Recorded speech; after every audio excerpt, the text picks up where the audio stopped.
Issue दीदी, काय आई? आज काय खायचं बच्चा तुला? लाईफ कोणता राईस खायचाय? कोणचा?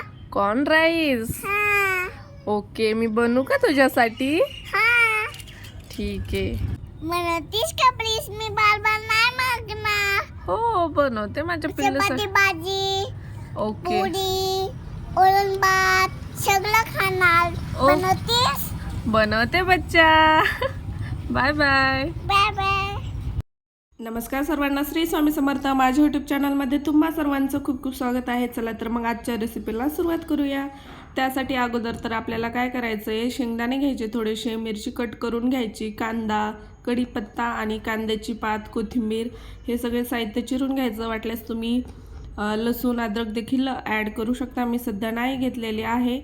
आणि आपण स्पेशल हा कॉर्न राईस बनवत आहोत. त्यासाठी आपल्याला भरपूर असं मक्काचं कणीस, समजा मक्काचं कणीस आपल्याला सोलून घ्यायचं आहे. आणि ते उकडलेले वगैरे नाही आहे, कच्चंच आहे, कारण आपण याच्यामध्येच ते तळणार आहोत.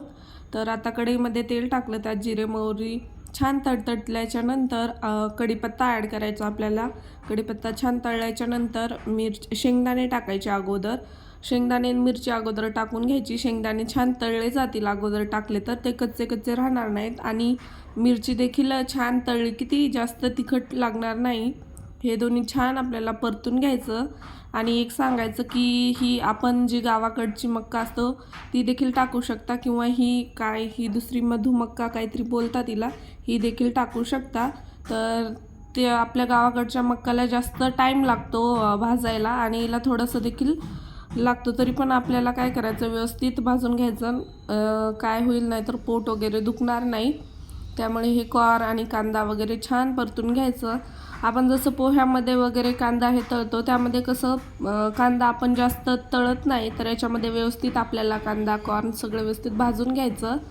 नंतर याच्यामध्ये मी हळद, मॅगी मसाला आणि चाट मसाला टाकलेला आहे. थोडीशी चटणी वरतून घातलेली आहे. तुम्ही चटणी स्किप देखील करू शकता. आणि अगोदर आपल्याला मीठ घालून घ्यायचं, म्हणजे आपल्या भाज्या देखील लवकर शिजल्या जातील. तर पाहू शकता अशा पद्धतीने छान आता हे मसाले देखील भाजून घ्यायचे. आणि तुमच्याकडे जर रात्रीचा भात वगैरे असेल, ते देखील तुम्ही सकाळी अशी फोडणी देऊन खाऊ शकता. पण मी असा ताजा भात केलेला होता.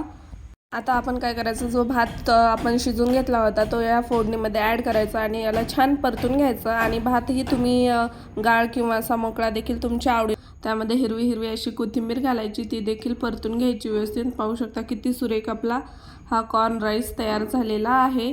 आणि तुम्ही हा राईस डिनरमध्ये, लंचमध्ये किंवा नाश्त्याला देखील खाऊ शकता. हेल्दी असा आपला कॉर्न राईस तयार झालेला आहे. आणि नाश्त्याला जर तुम्ही खाल्ला तर याने ॲसिडिटी देखील होणार नाही. भेटूया नेक्स्ट व्हिडिओसोबत. तोपर्यंत बाय बाय.